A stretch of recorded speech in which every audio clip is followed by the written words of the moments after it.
Olá, boa noite.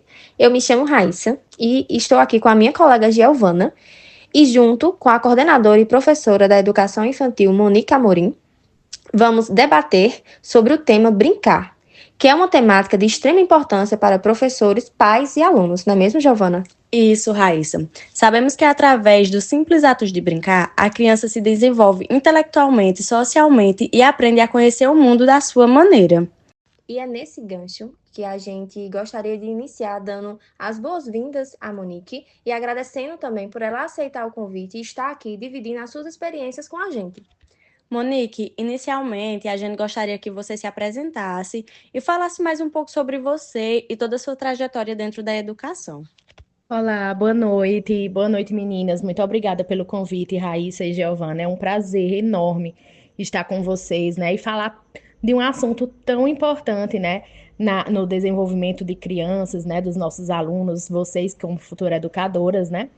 E é um prazerzão estar aqui. Estou aqui de coração aberto, feliz por estar aqui com vocês. Bom, como as meninas já me apresentaram, eu sou Monique Amorim, né? Eu sou pedagoga, pós-graduanda em neuropsicopedagogia. Eu estou desde julho de 2015 na carreira de professora, ou seja, este ano faço 10 anos de experiência. E eu comecei atuando como professora de reforço, né? Eu era recém-formada no ensino médio, precisava de uma renda extra para me manter estudando, né? Sem ter que procurar uma profissão em que eu tivesse um horário mais rígido. Então, eu decidi dar aulas de reforço, né? Sempre tive muita facilidade com as matérias da escola e comecei a pegar alguns alunos. E aí, nesse meio tempo, eu recebi uma proposta, né, de lecionar como suplente durante a licença maternidade de outro profissional. E aí eu aceitei o convite e o desafio, né? Nunca tinha estado numa escola antes, mas eu posso dizer que eu me encontrei realmente na profissão de professora. Eu caí totalmente de paraquedas na área, mas caí exatamente onde eu pertencia.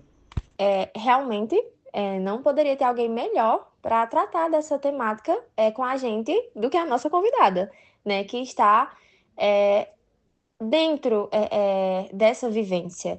E assim, a gente sabe que o brincar para o desenvolvimento infantil é de extrema importância, seja ela dentro ou fora do ambiente escolar, né? Porque é através dela que a criança desenvolve diversas habilidades e constrói seus conhecimentos e conhece o mundo de forma prazerosa e significativa. Então, assim, Monique, dentro da sua visão como educadora e da sua experiência na educação infantil, como brincar pode ser utilizado como ferramenta pedagógica no ensino e no desenvolvimento do aluno? Assim, a ludicidade, né, ela já é trabalhada há várias décadas, né, como carro-chefe da construção do conhecimento, né, tanto de coisas triviais do dia a dia, né, como ter autonomia, né, e crescer e virar um adulto autônomo, né, como também na aquisição de conhecimentos mais científicos, né. Não é de hoje que muitos estudiosos pontuam já o papel lúdico na aquisição do conhecimento. Mas não podemos nos esquecer que a infância só é tratada como infância há pouquíssimas décadas, né? Os teóricos, eles são unânimes quanto a isso, hoje. Porque lá na antiguidade, né, Grécia, Roma, Idade Média, a gente parte de uma educação prioritariamente, primeiro, excludente, né, faziam primeiro uma divisão, né, papel de homem, papel de mulher, né, então a educação já parte de uma questão também de gênero, né, depois elitista, porque vem na Idade Média, só quem tinha acesso à educação era o pessoal do clero, né, ou então príncipes, né, princesas, reis e rainhas que eram alfabetizados e tinham acesso a livros que eram coisas caríssimas, né? Fora que a própria passagem de conhecimento era uma coisa muito rara, né? Os mestres, eles eram pagos para serem tutores de uma pessoa muito importante, um príncipe, uma princesa, um imperador, né? Então, por aí você já tire, porque quem era pobre, quem era marginalizado naquela época, a educação que eles tinham era a educação de dentro de casa. Então, se você era filho de um criador de porcos, você cresceria analfabeto, você aprenderia no máximo a ter a mesma profissão de seu pai. Ou as meninas, no caso de sua mãe, de crescer, casar e cuidar da sua casa e sua família. Então, a gente parte, né, de uma visão da infância que ela é muito observando o tempo histórico, né, ela é muito recente, né? Recente porque, primeiro, a educação ela só foi universalizada, né, com o advento dos direitos humanos e do cidadão, né, onde a infância é estudada na modernidade.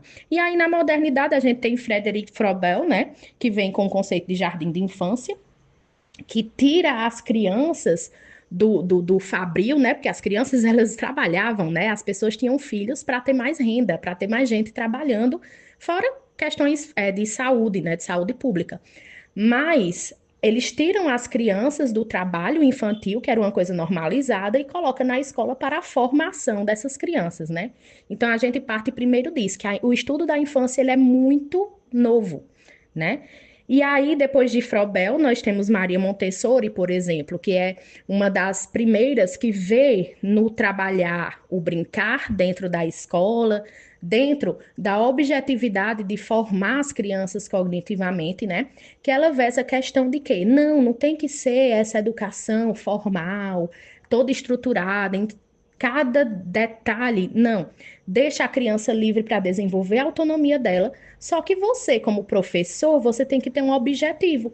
Então, você tem o ambiente preparado, onde você coloca cada criança num determinado nível, né? Piaget também já trabalhava os níveis entre as crianças, que é o nível do brincar, né? Tem a criança que vai começar com o brincar mais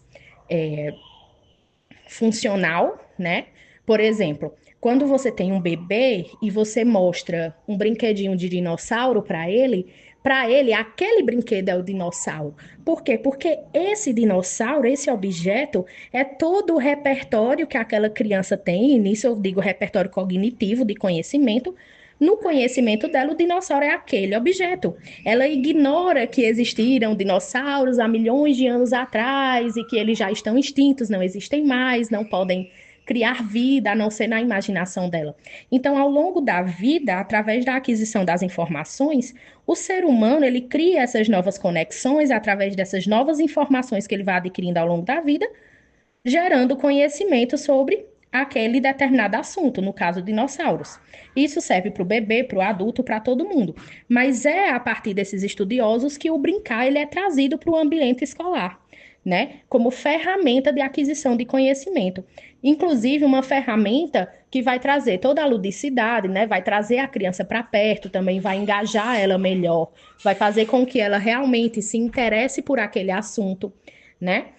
Então, a gente passa por Jean Piaget com a assimilação da realidade através da brincadeira, né? Vygotsky com o adulto mediador, em que você, como professor, como educador, tem que pensar qual é a brincadeira que você pode colocar naquele determinado objetivo, para aquela determinada aula, para aquele determinado conceito que você quer que a criança aprenda. E depois temos o Winnicott, por exemplo, que já traz uma pegada da psicanálise, né, com a elaboração, não só que traz a escola, não só para esse caráter formativo da criança, mas o caráter emocional, social, motor, né, porque a gente também trabalha a psicomotricidade na escola hoje, a gente tem, mais agora no século XXI, por exemplo, estudiosos como Tezuko Kishimoto, né, que ele traz o brincar não só como ferramenta, mas como direito da criança. E a gente encerra, né, com algo que une toda a educação brasileira, que é a Base Nacional Comum Curricular, a BNCC. A BNCC, ele traz o brincar como base de todo o conhecimento que o professor vai passar dentro da sala de aula. Monique, seguindo nesse mesmo ponto, onde você citou que o brincar é direito do aluno, temos entendimento que as brincadeiras permitem que as crianças explorem o mundo com a criatividade, que experimente, descubra, aprenda e assim crie novas formas de brincar e aprender a socializar com outras crianças. Desenvolver habilidades cognitivas, sociais e emocionais, e assim a escola tem um papel importantíssimo nisso de promover a valorização do brincar de forma inclusiva, e quando falamos em inclusão, não podemos deixar de pontuar a educação especial inclusiva, que é um assunto de muita importância para educadores, alunos, pais e para a sociedade de forma geral. Ao longo dos seus anos de vivência escolar, você já presenciou alguma situação onde você pode ver a abordagem educacional de forma lúdica, promovendo de fato a inclusão e o desenvolvimento de algum aluno com transtornos? Você poderia compartilhar sua experiência? Sim, com certeza. Meninas, Raíssa e Giovana, No meu dia a dia, eu sou coordenadora, né, do ensino infantil na escola onde eu trabalho, e eu vejo diariamente e acompanho diariamente, né, o desenvolvimento de muitas crianças, né, que têm alguma necessidade, né, específica. Temos alunos com TEA, né, transtorno do espectro autista, temos alunos com TDAH, com TOD, com descalculia, disgrafia, etc. É, são diversos tipos diferentes de dificuldades e transtornos que podem acontecer com as nossas crianças. E hoje, né, como a gente tem acesso à informação muito grande, o acesso até mesmo à saúde pública, a psicólogo, psiquiatra, os professores também, né? Essa formação do professor para começar a sinalizar para os pais algumas coisas que eles observam no ambiente escolar, para conseguir chegar ao fim a um diagnóstico, algum ponto que o psiquiatra ou o psicólogo possa aplicar para que essa criança desenvolva melhor nos seus aspectos cognitivos e sociais, ajuda muito hoje para que essas crianças tenham a ajuda e o suporte que elas precisam. Isso é primordial. Esse é o primeiro ponto. O segundo ponto é que, como coordenação, e não só coordenação, mas toda a gestão escolar, tem como colocar como prioridade sua formação dos seus profissionais, tanto para que eles tenham o arcabouço que eles precisam para identificar esses sinais, certo? Primeiramente.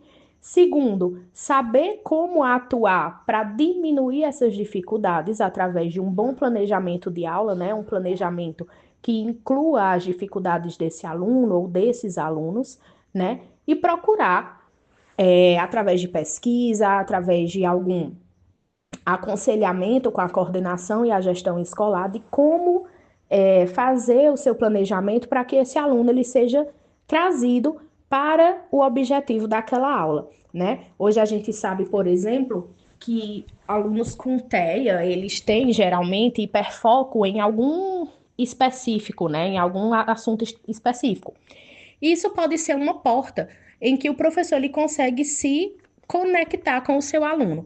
Então, eu diria que o segundo ponto é a formação pedagógica, é a formação, a capacitação do profissional, para que ele, como profissional, tenha ferramentas e recursos para atuar de uma forma eficiente, né? O terceiro ponto que eu digo que é muito importante em se trabalhar com alunos com necessidades específicas seria a afeição. Você tem que se aproximar do seu aluno, você tem que conhecê-lo. Vocês já devem ter ouvido várias vezes dizer isso, mas nenhuma faculdade vai te preparar 100%, nenhum curso vai te preparar 100% com o que você encontra na sala de aula. Porque cada aluno é um aluno. Aí o aluno A tem um contexto familiar em que ele tem uma família bem estruturada, né, que tem condições de dar todas as terapias que ele precisa, que corre atrás de informação para desenvolver aquele aluno. Aí você tem o aluno B, que tem o mesmo ponto, né? Tem o mesmo diagnóstico, só que a família já não é estruturada, a mãe não aceita, ainda está em negação, não vão atrás das terapias, ou não pode arcar com 100% das terapias, então eles têm que escolher, não, eu vou ter que dar prioridade a alguma coisa, o meu filho, ele não fala, ele está com atraso de fala, então vamos dar prioridade ao fonoaudiólogo, o meu filho está com atraso cognitivo, vou atrás do psiquiatra, do psicanalista, do psicoterapeuta. Então, cada criança é uma criança. Então, eu não posso chegar aqui com uma receitinha mágica e dizer, olha, você tem um aluno diagnosticado com TEA, você vai fazer isso, isso, isso, isso e isso. Cada aluno é um aluno. Eu acho que cabe a nós educadores termos a base, né, o embasamento, para que a partir desse primeiro ponto a gente consiga observar o nosso aluno de uma maneira o mais global possível, porque também você não vai ter uma sala com um aluno só, né? Você vai ter 30 alunos, 40 alunos na educação infantil especificamente, 16 alunos. Então, eu costumo dizer que a profissão de professor é ser equilibrista, né? É um equilíbrio, e não é equilíbrio de malabares, não, com 3 bolinhas na mão, não, é equilíbrio de pratos, 16 pratos. Então, você vai ter a sua técnica, a sua teoria, né? O seu desenvolvimento prévio, que vai ajudar você a começar. Depois que você recebe a sala de aula, você vai se aproximar do seu aluno e conhecer o seu aluno. A gente fala muito do brincar, mas além do brincar tem a afetividade, né? Porque se você não tem conexão com o seu aluno, não vai ter brincadeira no mundo que você vai aprender a apresentar para ele, ele vai vir. Então, primeiramente, conhecer o teu aluno, conhecer os pais dos seus alunos. Outra máxima que a gente usa muito é que a gente tem um aluno desafiador, né, que traz mais problemas para o dia a dia, para o andamento da aula, e que a gente sempre diz que quando a gente conhece a família, a gente entende por que que o aluno é daquele jeito. Então, assim, não existe debate sobre o papel do brincar na educação. Todo mundo está cansado de saber que a ludicidade é a porta de entrada para que você se conecte com seu aluno, que você consiga retirar o melhor dele, das potencialidades dele. Por quê? Porque é no brincar, muitas vezes, não só que você consegue passar o conhecimento para o aluno, consegue que ele aprenda, mas através do brincar, ele consegue te mostrar eventuais traumas, bloqueios, medos, inseguranças, mas por outro lado, eles também conseguem mostrar muitas potencialidades, preferências, o conhecimento que ele já adquiriu, que ele já tem, o contexto pessoal e familiar, tudo isso na brincadeira é material para você planejar a sua aula, para que todos os alunos consigam embarcar naquele objetivo que você quer conseguir naquele planejamento. Eu tenho um exemplo muito prático que no comecinho, quando eu fiz a minha apresentação, né, eu falei que eu era coordenadora, só que eu também ainda ministro aulas de inglês, né, do inglês imersivo que a gente tem na nossa escola, é um projeto da escola, em que, como a gente trabalha com os alunos do infantil, a gente não trabalha com conceitos, palavras, eles aprendem o inglês através do uso no dia a dia, né? Então, não tem aquela aula enraizada, engessada, onde a gente fala, olha só, maçã é apple. Não, vamos brincar. Então, através da brincadeira, da vivência, da experiência, é que eles vão aprendendo dia a dia algumas palavras, alguns conceitos, pequenas frases, pequenas expressões. E eu tenho um aluninho de 4 anos que ele tem TEA, né? Ele é diagnosticado com TEA. Essa criança, em nenhum momento das minhas aulas, e é porque é uma proposta lúdica, é uma proposta de brincar, é uma proposta mais não estruturada, né? Eles são livres para autonomicamente conseguirem os conceitos através de brincadeiras, jogos e experiências. Mas esse aluno, por mais maravilhoso que fosse o meu planejamento, por mais que eu pensasse nele para achar um momento em que ele se sentisse acolhido, para chegar mais perto, para realmente engajar nessa brincadeira, nunca acontecia. Isso era uma coisa que eu levava para o meu coração. Eu dizia, por que que só fulaninho não consegue engajar na aula? Todos os outros alunos brincam, dançam, cantam, e eu não consigo chegar perto dele. Ele era carinhoso, chegava perto de mim, mas naquele momento onde a gente estava brincando, ele não se sentia à vontade. Só que eu percebi uma coisa. Um dia eu estava trabalhando animais, né? E a gente estava usando o jogo da memória como ferramenta pedagógica para destravar algumas palavras, né? No caso, o nome dos animais, os sons que eles fazem, né? Trabalhamos também aquela musiquinha do Seu Lobato Tinha um Sítio, só que a versão em inglês, né? Do Old MacDonald. E aí, o que que aconteceu? Ele passava atrás de mim, sussurrando o nome dos animais. E aí ele passava e dizia horse, horse, ou então cat, dog.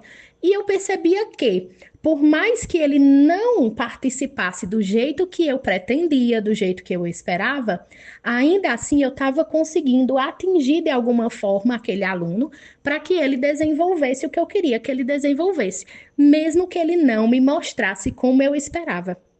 Então aquilo foi de uma libertação enorme na minha didática, no meu plano de aula, porque eu me cobrava, a gente se cobra, o professor se cobra, a gente se coloca num lugar que se você não tiver cuidado você vai ter um burnout, você vai ter uma depressão, porque a gente se cobra, o aluno vai mal e a gente se cobra, não precisa nem a família se cobrar, nos cobrar, no caso. A gente se cobra porque a gente quer que todos os alunos saiam no mesmo nível, isso é impossível, a gente sabe, mas a gente deseja e a gente sonha.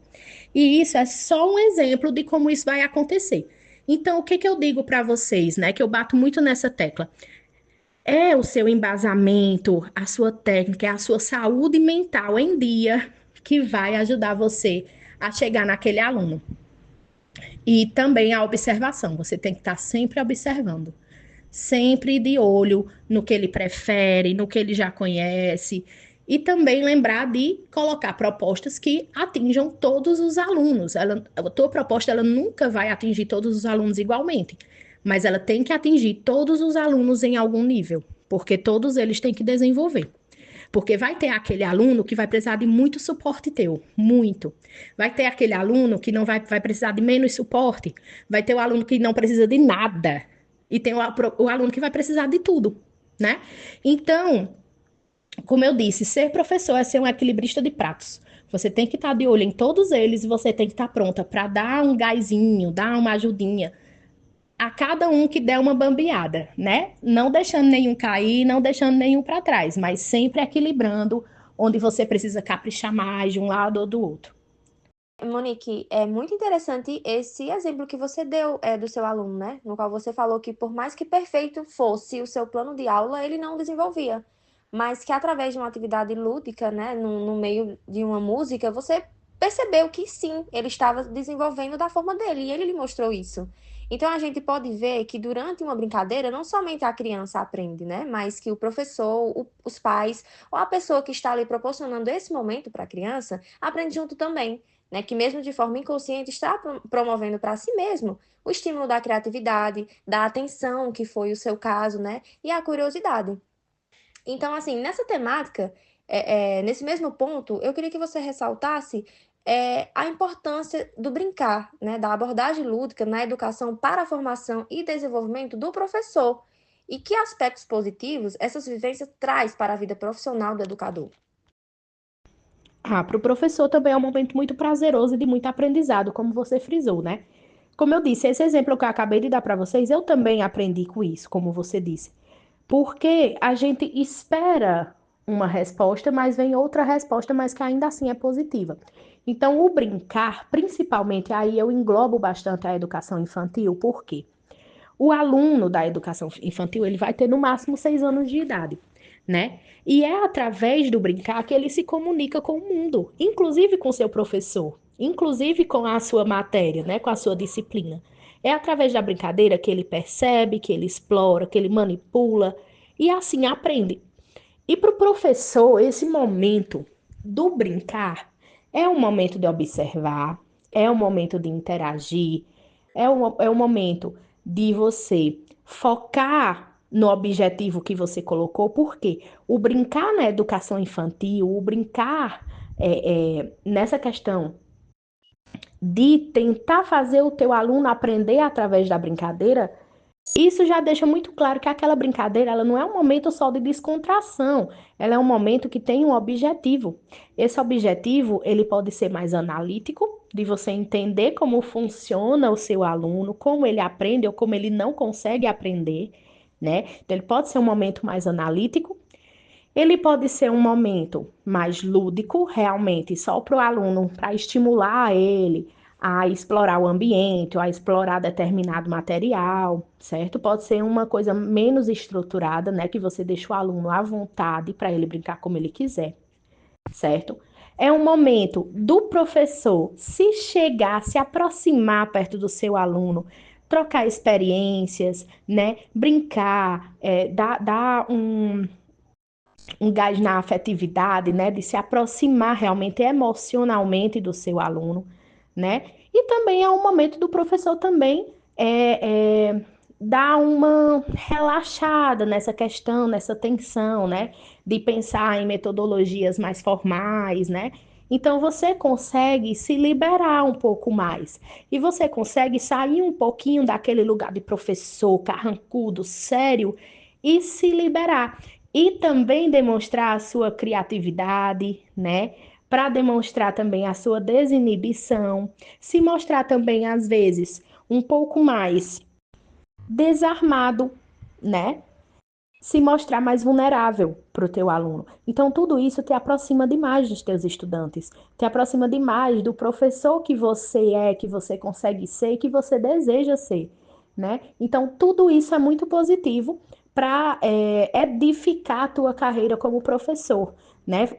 Entender o que funciona para você, o que não funciona para você, porque não tem que dar uma aula com uma coisa que funciona para o aluno, mas que te desagrada, que não é da sua natureza. Então, isso é de um aprendizado mútuo, mútuo entre aluno, professor, sala de aula, classe e turma, né? Então, através do brincar, não só o aluno é atingido, mas o professor também, a forma como ele edifica o seu jeito de lecionar. A gente vai finalizar aqui, externando nosso agradecimento a você, Monique, por ter se disposto a dividir com a gente os seus conhecimentos, né, as suas vivências. E foi uma verdadeira aula. A gente pôde ouvir e aprender com você. Então, assim, muito obrigada. Só reforçando o que Raíssa falou, Monique, agradecer mais uma vez a você por ter cedido o seu tempo e o seu conhecimento a gente. De fato, foi um bate-papo muito prazeroso, que rendeu muito conteúdo de excelente qualidade. Então, assim, novamente agradecer você por ter se disposto a nos ajudar e a participar do nosso projeto. Muito obrigada. Imagina, o prazer é todo meu. E no que vocês precisarem, estou aqui à disposição, viu? Muita boa sorte no projeto de vocês. São duas meninas muito competentes, que têm uma desinibição que eu nunca vi igual. Com certeza serão muito boas professoras, viu? Muito boa sorte na profissão de vocês e estamos aí à disposição.